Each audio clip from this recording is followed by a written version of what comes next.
Once upon a time, the infamous rover Reynardo plundered the floating isles. Then his mother called him to her deathbed. "Swear to me that you won't die on the gallows," she rasped. Reluctantly, he swore. And he whiled away his days at home with music, cards, and wine. But the Emperor had changed. He'd been good once, a shy, almost humble toad. He'd built universities. Then people started whispering about mass graves in the woods, midnight rituals, victims screaming. The Imperial Ravens would round up entire villages, and no one ever returned. The Ravens had come to Ubar scouting for ancient books said to be of great power. But the librarians had hidden the books, so they'd burnt the librarians. The citizens, outraged, had driven them off.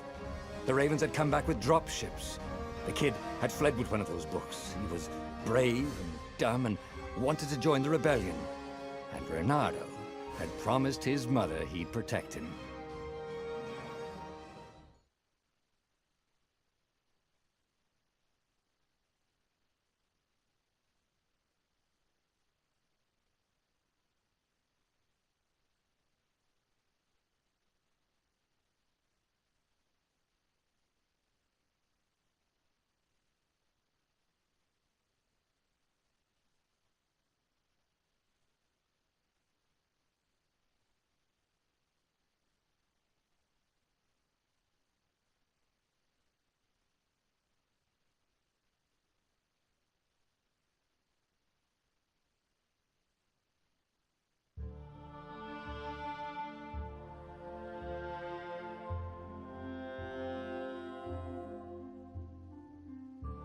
The kid was looking down, watching his city burn. "Sorry, kid," Reynardo told the kid. "Look, if we give them the book, they'll leave you alone." "My mother died for this book!" "I promised her I'd protect you." Oh, damn it. The kid had run off. With the book, of course. So Reynardo had to run after him.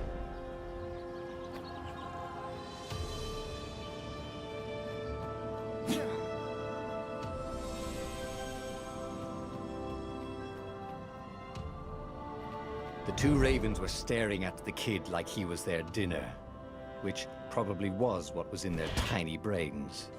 "Hey," Reynardo said. They cocked their heads at him. "Pick on someone as ugly as you." Wait, that didn't come out right. "For the Emperor!" The ravens cawed and rushed at him.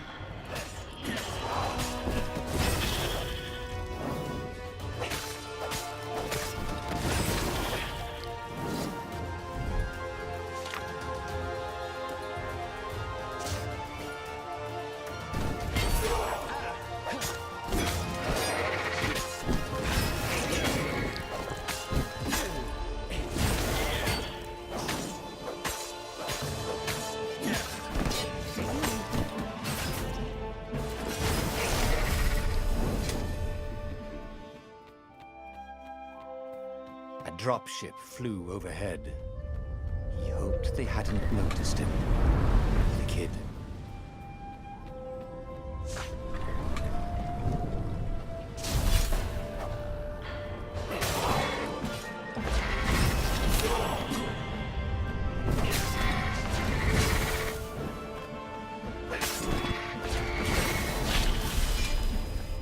Oh, right. The Gate of Heroes. Someone's idea of a joke, making the skyship docks a gated community. You needed a hero's sword to open it. And the kid was on the other side of the gate. "Who let you through? Promise me you'll take the book to the rebels, or I'm gonna steal your ship." "I'm not taking that damn book anywhere, and neither are you." "Try and stop me," laughed the kid. "I bet you don't even have a hero's sword." And with that, the kid hopped away. Had to hand it to the kid. He was an idiot, but he had guts. Where was Reynardo going to get a hero sword? War and wind. Perfect.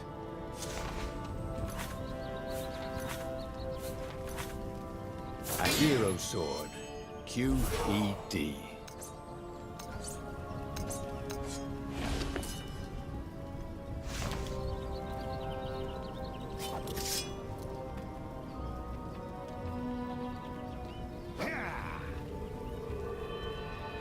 This is what he got for settling down and finding people to care about.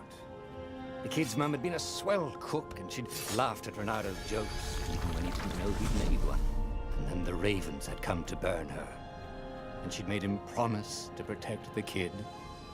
But she never told him where the book was. Just the kid.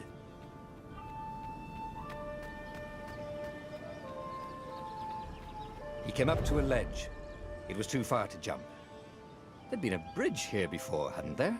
And there was Peter, giggling at him. "How'd you get across?" he asked the kid.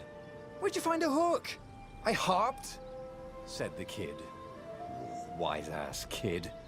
"Hey, look out behind you!" "Cute," said Renato. Ah, ravens.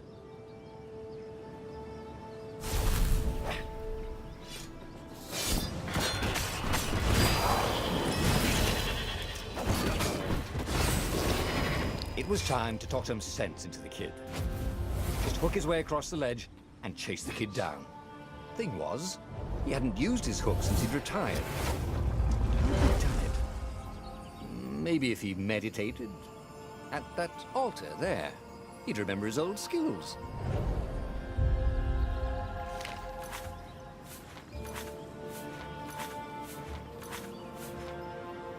It was starting to come back to him. Something you never completely forgot, like how to freeze time when attacking. The more he fought, the more he'd probably remember.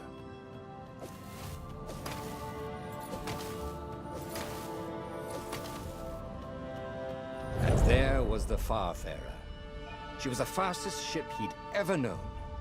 She could do the Kestra run in 12 furlongs. Oh, so the salesman had told him. And something told him the kid was about to walk into an ambush. "Stop!" he shouted. "I'm not giving you the book!" shouted the kid, and took off. "No! Peter!" But the kid ran for it, and a goggler nailed him with its eyeball.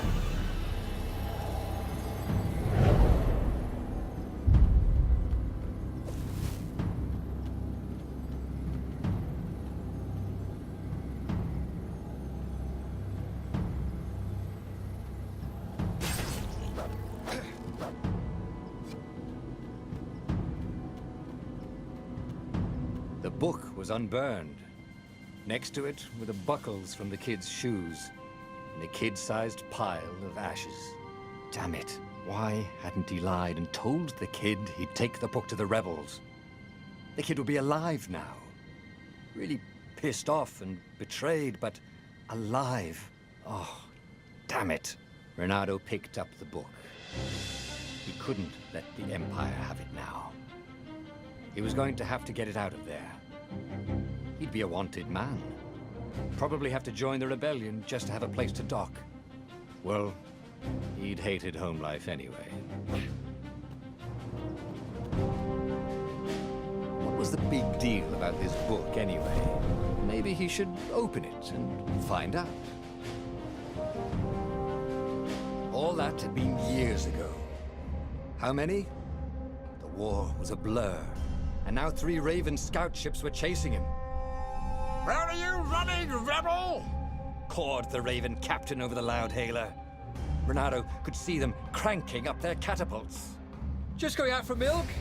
Renato yelled back. "Where can you run?" laughed the Raven horribly. Far behind him, another city was burning. The dark cloud above its island was thousands of Imperial ships. The fleet was doing a thorough job. "Take us to the rebel base, and we'll spare your life!" it cawed. The entire jury-rigged rebel fleet was only a few islands to the east. Beyond that were only the pillars of heaven, a sea of endless blood-colored tornadoes. The rebellion was out of time, unless Renato could bring a game-changer. Maybe he could.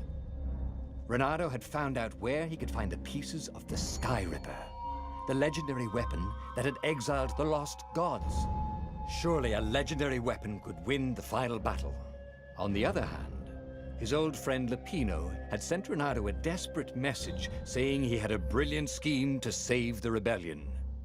If Reynardo could only rescue him. Reynardo dived the Farfarer towards the abyss. As he felt the heat of the jet stream, the Raven ships peeled off, not stable enough to follow him down there. Now it was time to choose. Lapino or the Sky Ripper?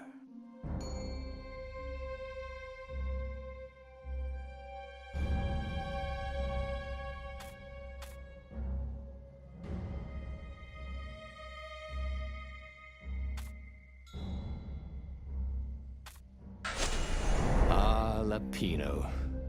Apparently, the Mad Rabbit had sold a Pegasus that he did not exactly own. Lapino always wiggled out of trouble, given time. But he was out of time. The Ravens had figured out that Lapino was a rebel spy. If the fleet reached him first, they'd string him up for that. Never mind the winged horse.